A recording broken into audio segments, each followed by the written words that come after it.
at any rate, I requested from a good friend of mine in Rochester Hills, Michigan, who's got connections and goes there frequently.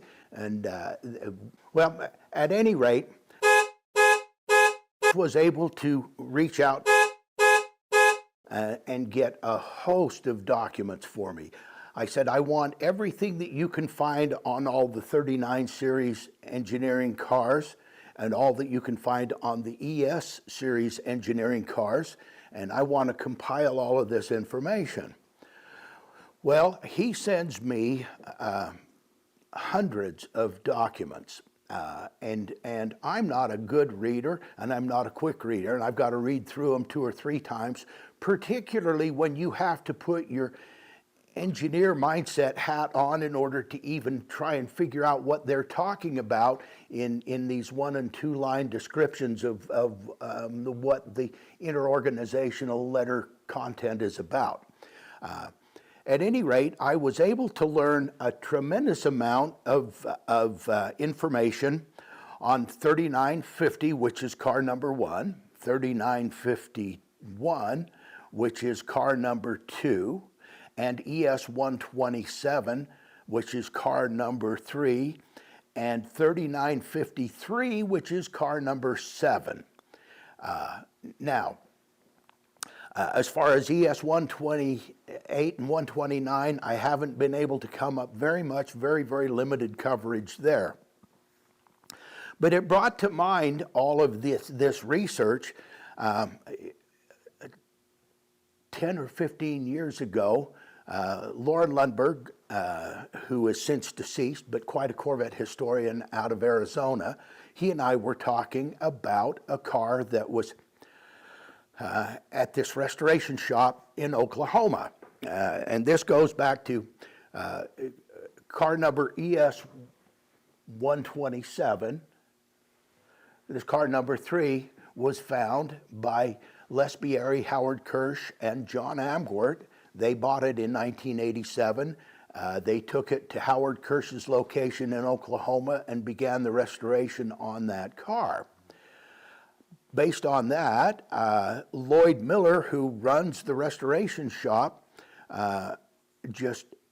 he did a complete restoration on that car, and a fellow on the East Coast reached out to Lloyd and wanted him to do a restoration on his car that he says, I believe, is number 2.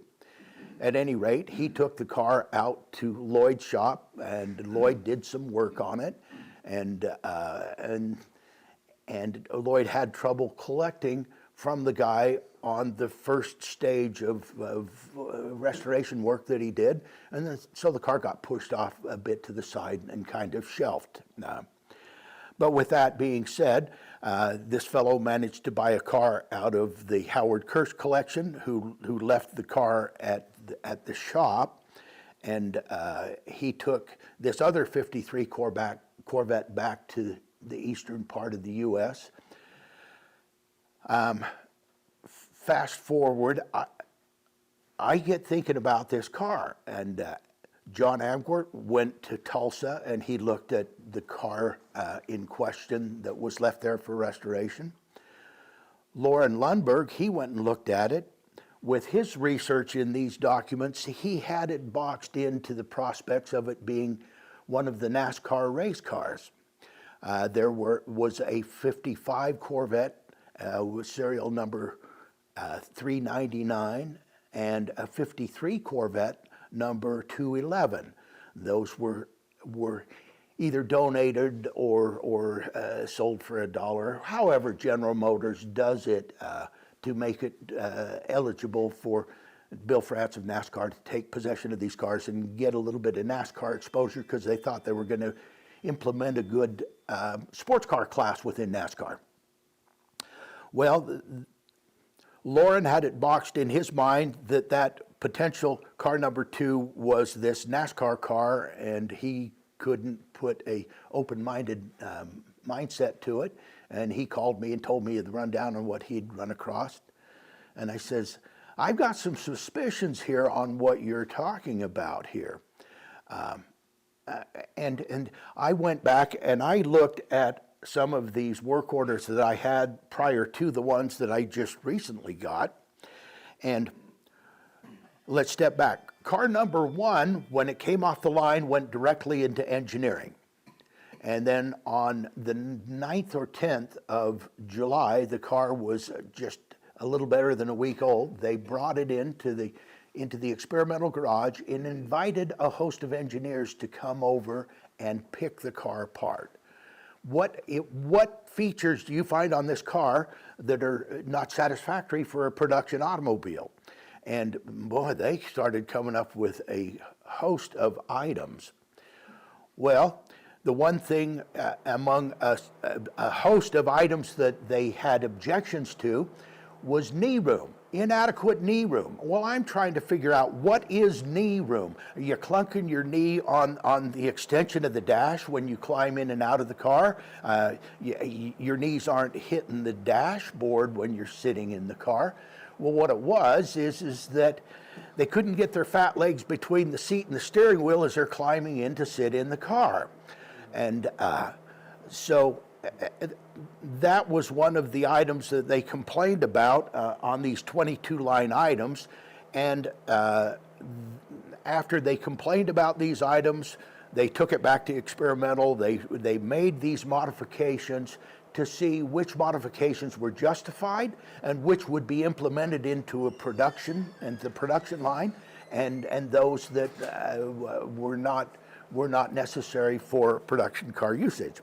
So the remedy on the knee room line item number 10 was lower seat bolster 1.25 inches. And that's pretty simplistic and straightforward. And then it said free A point lowered 3/4 inch, an A in parentheses. And I'm thinking free A point lower 3/4 inch. I get thinking that car in Tulsa, Oklahoma had sections in the floorboard cut out, and the seat or the floor where the seats go on each side had been lowered 3/4 inch. I called my design staff, retired design staff engineer buddy, and I says, "What's A point?"